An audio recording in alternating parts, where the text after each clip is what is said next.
తెలంగాణ రాష్ట్ర ప్రభుత్వం ఎంతో ప్రతిష్టాత్మకంగా సద్దుల బతుకమ్మ పండుగను నిర్వహించాలని లక్షల రూపాయలు ఖర్చు పెడుతున్నప్పటికీ గ్రామ పంచాయతీ కార్మికులకు మాత్రం 3 నెలలుగా జీతాలు ఇవ్వడం లేదని వరంగల్ గ్రామ panchayat employees and workers union అధ్యక్షులు చక్రపాణి ఆరోపించారు. ఈ మేరకు జిల్లా కలెక్టర్ కార్యాలయం ముందు ధర్నా నిర్వహించి బతుకమ్మ ఆటపాటలతో నిరసన వ్యక్తం చేశారు.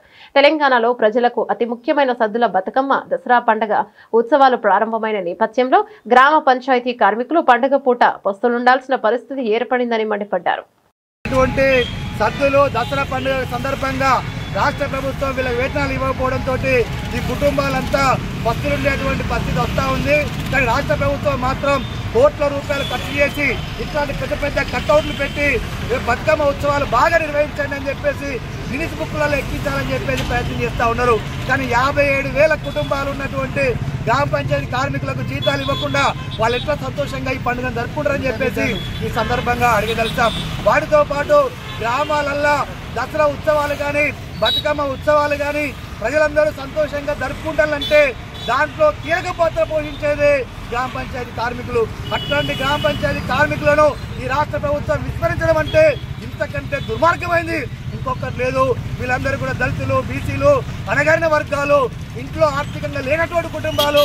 అట్లాంటి కుటుంబాలకు అవసరానికి 2 నెలల జీతం అదనంగా ఇచ్చి బతుకమ్మ ఉత్సవాలు మీరు కూడా జరుపుకొని బిడ్డ అని చెప్పాల్సినటువంటి రాష్ట్ర ప్రభుత్వం వేతనాలు ఇవ్వకుండా చాలా నిర్లక్ష్యంగా వ్యవహరిస్తూ ఉంది.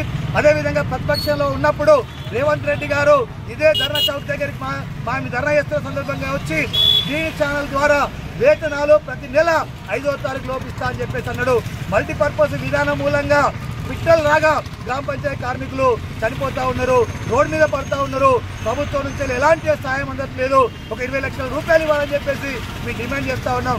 అట్లాంటి డిమాండ్ పైన ఆయన వచ్చి ఈ మల్టీపర్పస్ విధానం రద్దు చేస్తా, యథావిధంగా కేటగిరీల వారిగా నియమిస్తామని చెప్పేసి ఇట్లాంటి అనేకమైనటువంటి హామీలు ఇచ్చిండు.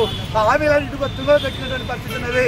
కాబట్టి అందుకోసమని ఆయన ఇచ్చినటువంటి హామీలు అమలు చేయాలని చెప్పేసి మేము డిమాండ్ చేస్తూ ఉన్నాం. గ్రామ పంచాయతీ కార్మికులకు 26,000 రూపాయల జీతం ఇవ్వాలని చెప్పేసి ఈ సందర్భంగా డిమాండ్ చేస్తూ ఉన్నాం. వాటితో పాటు ఈ జిల్లాలో ఉన్నటువంటి జిల్లా అధికారులు కూడా గ్రామ పంచాయతీ కార్మికుల పట్ల నిర్లక్ష్యంగా వ్యవహరిస్తూ ఉన్నారు. వర్షాలు వస్తున్నప్పుడు వీళ్ళతో పనిచేస్తూ ఉన్నారు. కానీ వర్షం కోట్లు ఇచ్చినటువంటి పరిస్థితి లేదు. గ్లౌజులు లేవు, బట్టలు లేవు, చెప్పులు లేవు, నూనెలు లేవు. ఏ ఒక్కడు కూడా గ్రామ పంచాయతీ ఇచ్చినటువంటి పాపన పోవట్లేదు.